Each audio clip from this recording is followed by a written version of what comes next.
E não é que estamos de regresso? É verdade, estamos de regresso. Ainda não vai ser hoje, prometemos ontem, mas ainda não vai ser hoje que vais contar a tua viagem à Coreia do Sul. Fica já aqui esta... De onde vieste com esse belíssimo corte de cabelo que podem ver no YouTuberos. YouTuberos, que é o YouTube português, que fica mais barato. Vamos começar por render a nossa homenagem. Perdemos ontem um dos grandes nomes da música portuguesa, o Fausto. Temos estado a lembrá-lo durante o dia de ontem, claro. Sim, na Antena 3. Fica aqui a promessa de o trazermos cá, trazê-lo cá no próximo ano. Um grande cliente, se Deus quiser. Se nós não formos também, se nós próprios não fomos, apanharmos o comboio. Exatamente, é com o Fausto, um bocadinho antes do próximo ano. Por favor, agora dá-me um John Barry. Dá-me. Dá-me mais. Oh, meu Deus. Tudo é bom Tudo motivo é bom assim, não é? Para ouvirmos um John Barryzinho. Mas hoje vai ser um motivo ainda mais bonito, porque neste dia estávamos em 1937. Cá está. Nem sabiam o que é que ia acontecer já a seguir. É verdade. E morria algures no Oceano Pacífico. Não me digas. No programa, oficial programa de rádio. Aos 39 anos. Que chatice. É verdade. Falamos da pioneira da aviação americana, Amelia Earhart. Uma coisa explica a outra. É verdade. Um dos nomes mais míticos dos últimos tempos. Exatamente. A Amelia. Mas queres chamar Amélia? Amélia. Ela nasceu em 1897 em Atchison, no Kansas. Toto, we're not in Kansas anymore. Deixa-me bazar. Já estiveste no Kansas? Não. Mas não te cansas de perguntar. Se o Kansas é mau, Atchison é provavelmente o olho do rabo. É o lugar mais feio, do sítio mais feio. Exatamente. Ela era filha de dois professores. Aqui, quando digo dois professores, estamos em 1897, de um homem e de uma mulher. E desde muito cedo que ambos encorajavam a nossa Millie, era como ela era tratada em casa, pelas criadas, sim. A perseguir os seus sonhos. Agora vamos falar um bocadinho a sério. É uma figura tão incrível esta Amelia Earhart. Essa atitude dos pais à época, completamente. Sim, e no Kansas. Sim, no Kansas. Os únicos pais no Kansas. Claro, isto era ser de Gondomar, não é? Isto era ser de Rio Tinto. Isto era ser de Passos de Ferreira. Para! Imagina!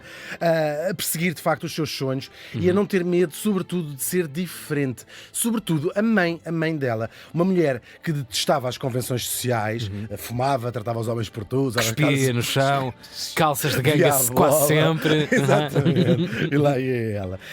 E sobretudo, agora mais a sério, aquelas convenções sociais que confinavam, como sabemos, as mulheres ao mundo apenas doméstico. E que coisa poderia ser mais desafiadora das convenções sociais do que voar? No caso, pilotar um avião, claro. Que era matérias completamente novas, não é? Aos olhos da época. Era uma extraordinária aventura. Estamos no tempo da aventura, do início da aventura da aviação. E assim, a nossa Amélia teve as suas primeiras... A primeira vez que ela viu um avião foi num daqueles shows que faziam e não achou grande graça. Achou isto é uma sucata. Que é isto? Faz barulho, tanto barulho. Achou assim aquilo um bocadinho uma sucata. Cheira a benzina no ar, que horror, que nojo. Tal e qual. Mas depois rapidamente pediu ao pai: tem que me levar, quer voar, quer experimentar como é que é. E teve as suas primeiras aulas de voo aos 16 anos. E pouco tempo depois já era uma muito competente piloto. Claro que isto que inovação incrível. Enorme, incrível. E depois, há retratos dela nos aviões e isso tudo. Claro, isto era o início de outros voos, claro. Desde o princípio que ela não deixava que ninguém lhe dissesse aquilo que ela podia ou que não podia fazer. Não valia a pena. Dizia assim: as raparigas ou a Amélia não pode fazer isto. Não posso. Odiava, não me digam nada dessas coisas.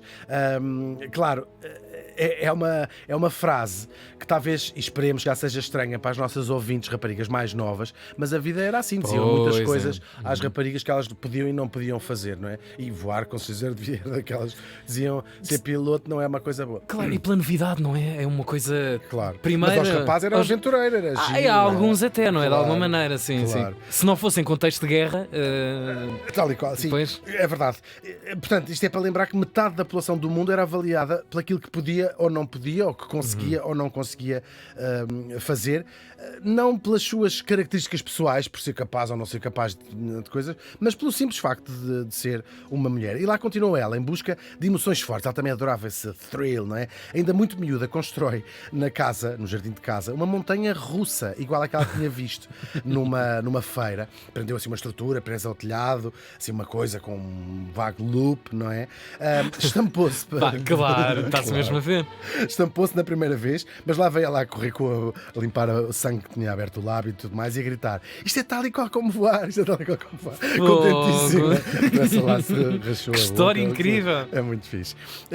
E claro, os seus feitos não se ficaram por aí. No dia 17 de junho de 1928, isto como caminhada até lá, vai se tornar a primeira mulher a atravessar sozinha o Oceano Atlântico, 20 horas e 40 minutos num só voo. E a partir daqui ela vai se tornar uma sensação, uma estrela, e é um nome conhecido em todo o lado, na América, na Europa. Lembro que isto foi apenas um ano depois do voo, o famoso voo do Charles Lindbergh, que é o primeiro a solo e sem paragens. E é a sensação do mundo, não é? Ninguém mais tinha tentado, Claro. Entre o Charles Lindbergh e a Amelia Earhart, ninguém tinha voltado a tentar fazer isto a solo e sem paragens.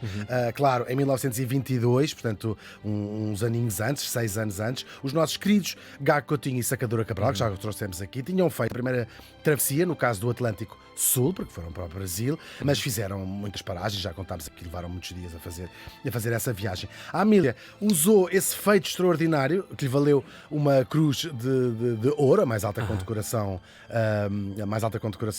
uma das grandes altas condecorações americanas, e a fama que ganhou para motivar outros homens e sobretudo mulheres a interessarem-se pela aviação. Isso é incrível. É verdade, ela disse: "Isso é um mundo incrível, venham mais, vão tirar os vossos brevês, vão fazer essa coisa." Ela vai continuar a bater recordes e até ajudou a fundar uma das primeiras companhias aéreas americanas. Politicamente também teve a sua intervenção, foi das principais ativistas e também inspirações depois do movimento pela igualdade de direitos das mulheres. E olha quem, claro, credenciadíssima para esse efeito.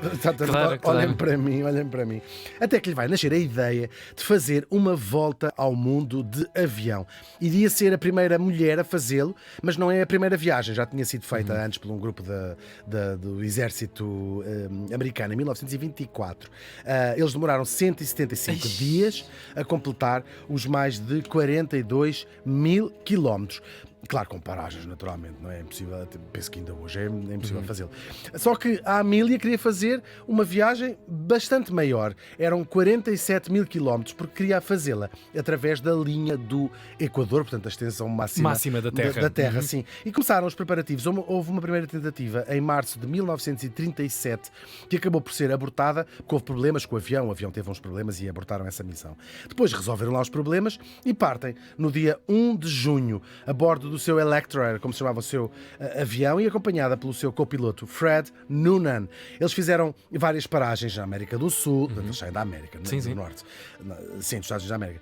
Na América do Sul, depois pararam em África, depois também no Sudoeste Asiático, até que chegaram a Lae, na Papua Nova Guiné, no dia 29 de junho. Portanto, um mês. Viagem, incrível. Que viagem! E mesmo incrível. Demoraram um mês a lá chegar. Já tinham percorrido 35 mil quilómetros. São mais de 2/3 da viagem já tinha sido feita. Depois, às 10 da manhã do dia 2 de julho, partiram em direção à ilha de Holland. Na verdade, é uma pequena língua de terra, mesmo pequena, mesmo, é inabitada, não mora lá ninguém. Fica mais ou menos a 4 mil quilómetros de distância do sítio onde eles estavam, a partir na Papua Nova Guiné. Era uma viagem que supostamente iria demorar 20 horas. É uma língua de terra mesmo muito pequenina, tem 500 metros por 2 quilómetros, uma coisa assim qualquer, não é? É uma coisa muito pequenina.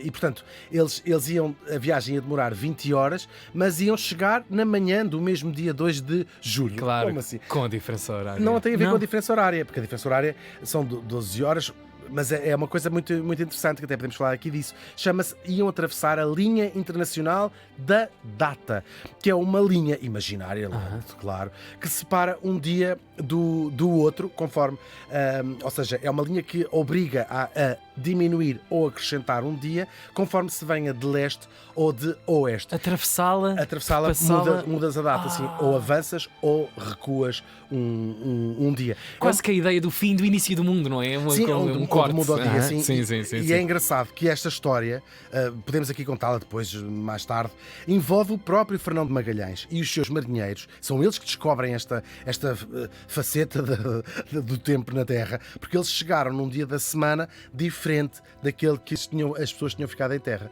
E, portanto, percebeu-se que era preciso acertar. Tal como falaste dos fusos horários. Isto é a mesma coisa, mas funciona com Ainda foram os telemóveis, voltaram a ligar o 4G, mas isto não dá, diz-me aqui. Eles sabiam os dias da semana e disseram é quarta-feira, e eles disseram-lhe assim: não, é quinta-feira ou terça. Foi incrível. Sim, e então percebeu-se e criou-se esta linha internacional da data. Vamos voltar ao nosso voo. No mar ia acompanhar o Electra, não é? Um navio da Marinha Americana, e vai acompanhar tudo através de rádio, iam comunicando lá para cima. A Amélia lá foi comunicando às 3 da tarde, às 5 da tarde. Ela ia dizendo o quê? Coisas muito simples, a localização dela, também a altitude, o estado do tempo. Ela ia dizendo: vou baixar um bocadinho, estão aqui muitas nuvens, vou subindo. Eles estavam quase a chegar à tal ilha para onde iam, mas tinham muito pouco combustível, sabia-se isso, tinha para muito poucos quilómetros quando eles iam a caminho. O barco da Marinha foi-se afastando, não, eles iam mais depressa, o avião. Continuaram a tentar comunicar, as comunicações foram se tornando mais difíceis, há uma altura em que eles a ouvem, mas percebem que ela não os está a ouvir a eles, até que cessaram todas as comunicações, deixaram de ter contacto com o avião. O navio começou a procurar, mas não se encontrou, claro, nem o avião, nem a Amélia, nem o Fred. Vai começar uma gigantesca operação de buscas, mas gigantesca mesmo, a mais cara de sempre até então. Era uma super estrela, era uma super estrela, claro, e tinha desaparecido assim. E nós sabemos, o Pacífico é uma coisa muito difícil de encontrar coisas. É grande, é um quarto grande. Gigante, e muito profundo.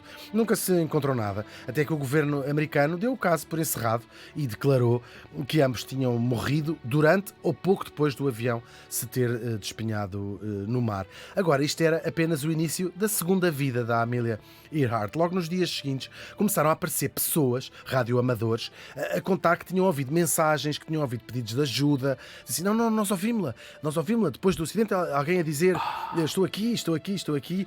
Claro, disse para ela. Claro. Sim, Nunca não se sabe. E depois foram surgindo as mais variadas teorias, que eles tinham ido parar a outra ilha e que lá viviam, refizeram a vida, a Amélia e o Fred, que tinham sido capturados pelos japoneses, uma teoria muito persistente, que tinham sido capturados pelas tropas historicamente japonesas. Muito válida também, não é? Claro. Entre a América e o Japão. Tal e qual, estamos claro. aqui à beira da Segunda Guerra, claro. Que eram espiões, que aquilo tinha sido uma ideia para irem espiar o Japão, ou até, talvez as mais rocambolescas, que ela tinha voltado à América, tinha mudado de nome e agora era uma senhora que existe, chamada Irene Bolam. Sai um livro a dizer: esta mulher que vive X e faz esta vida é a Amélia Earhart, chama-se Irene Bolam. A tal Irene processou e ganhou os milhões de dólares. Não, eu sou só claro, a Irene. Não sou ela, processou esta Que horror, tudo.